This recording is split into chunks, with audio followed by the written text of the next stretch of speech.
Hi అండి, welcome to my channel Sravani spicy kitchen. నేను మీ శ్రావణి. ఇవాళైతే నేను కొత్తిమీరతో రైస్ ఎలా చేసుకోవాలో చూపించేస్తానండి. దీన్నే కొరియాండర్ లీవ్స్ అని కూడా అంటారు.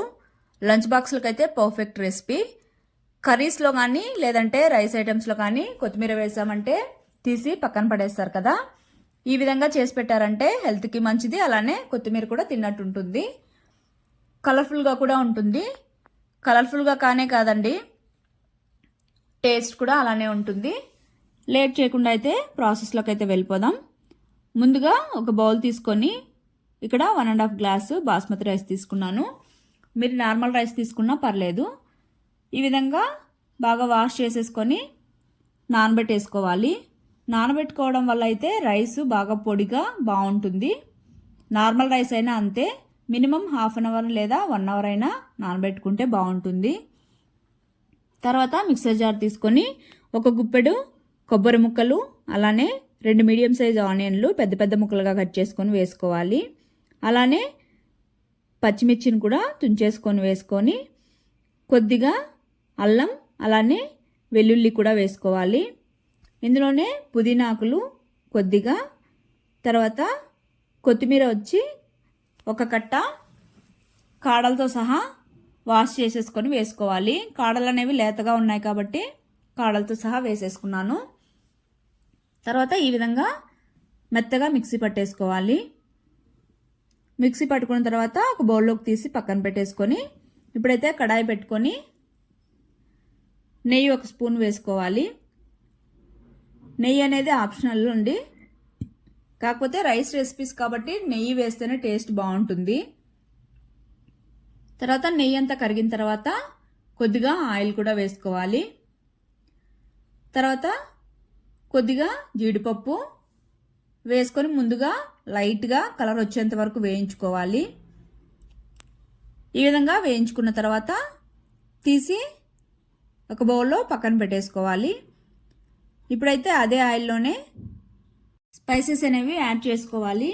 ఇక్కడ మీకు నచ్చిన స్పైసెస్ అయితే వేసుకోవచ్చు. నేనైతే లవంగాలు, చెక్క, యాలకులు, అలానే కొద్దిగా జీలకర్ర వేసేసుకొని చిట్పట్లాడనివ్వాలి.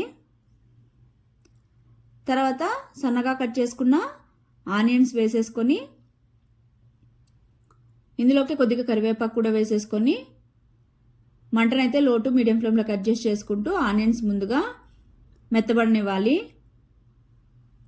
ఆనియన్స్ అనేవి ఈ విధంగా ఫ్రై అయిన తర్వాత ఇందులోకి ఒక 1/2 స్పూను సాల్ట్, అలానే 1/2 స్పూను పసుపు వేసేసుకొని మంటను లో ఫ్లేమ్లో పెట్టుకొని ఈ విధంగా కలుపుతూ పసుపు అనేది పచ్చివాసన పోయేంత వరకు ఫ్రై చేసుకోవాలి. ఈ విధంగా ఫ్రై అయిన తర్వాత ఇందులోకి ఫ్రెష్ బఠానీ ఒక 1/2 కప్పు, అలానే ఒక గుప్పెడు సన్నగా కట్ చేసుకున్న క్యారెట్ ముక్కలు, అలానే ఒక గుప్పెడు సన్నగా కట్ చేసుకున్న బీన్స్ వేసేసుకోవాలి. ఇక్కడ మీకు నచ్చిన వెజ్జీస్ అయితే వేసుకోవచ్చు. నేను క్యారెట్, బీన్స్, బఠానీ మాత్రమే వేసుకున్నాను. వేసుకున్న తర్వాత మొత్తం ఇవి పచ్చివాసన పోయి కాస్త మగ్గేంత వరకు ఈ విధంగా కలుపుకుంటూ మంటను మీడియం ఫ్లేమ్లో పెట్టుకొని కుక్ చేసుకోవాలి.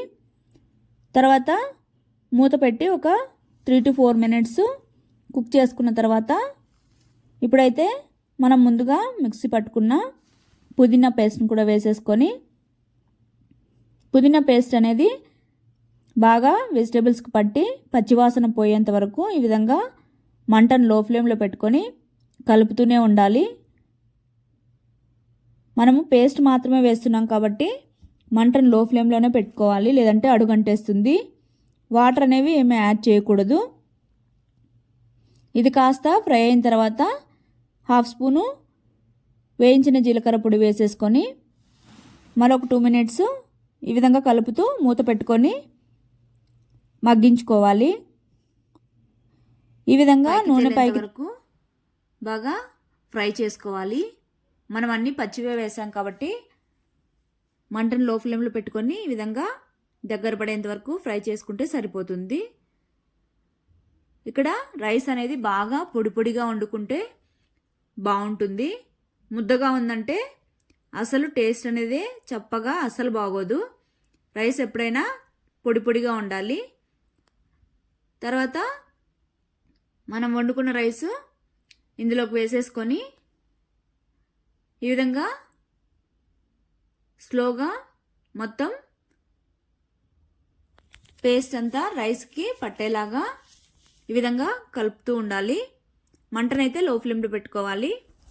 మొత్తం రైస్ ఒకసారి బాగా మిక్స్ చేసేసుకున్న తర్వాత అయితే స్టవ్ ఆపేస్తే సరిపోతుంది. ఈ విధంగా రైస్ అయితే కలిపేసుకున్న తర్వాత ఇక్కడే సాల్ట్ ఏమైనా అడ్జస్ట్ చేసుకోవచ్చు కావాలంటే. తర్వాత దింపేశాక వేసుకున్నామంటే సెట్ అవ్వదు. ఈ విధంగా మిక్స్ చేసేసుకున్న తర్వాత చివరిగా అయితే మనం వేయించి పక్కన పెట్టుకున్నాం కదండి జీడిపప్పులు, అవి వేసేసుకొని ఒకసారి మిక్స్ చేసేసుకుంటే సరిపోతుంది. వేడివేడిగా తిన్నామంటే చాలా బాగుంటుంది. చల్లారాకైనా కూడా టేస్ట్ బాగుంటుంది. కాకపోతే కొంతమంది ఉంటారు కదండి నాలాగా వేడివేడిగా తినాలి అని, అలాంటి వాళ్ళ కోసం అయితే చాలా యమ్మీగా ఉంటుంది. కాంబినేషన్ అయితే అసలు ఏమీ అవసరం లేదు. రైస్ ఒట్టిదే తినేసేయచ్చు. కావాలనుకుంటే రైతాతో అయితే సర్వ్ చేసుకోవచ్చు. లంచ్ బాక్సులకి అయితే పర్ఫెక్ట్ రెసిపీ. అలానే బాక్స్ అయితే మాత్రం కంపల్సరీ ఖాళీ అయ్యే వస్తుంది ఆ రోజైతే. సో మీరు కూడా తప్పకుండా అయితే ట్రై చేయండి. ట్రై చేసి మీకు ఎలా వచ్చిందో కామెంట్ చేయండి. అలానే మన ఛానల్ అయితే సబ్స్క్రైబ్ చేసుకోండి. బాయ్.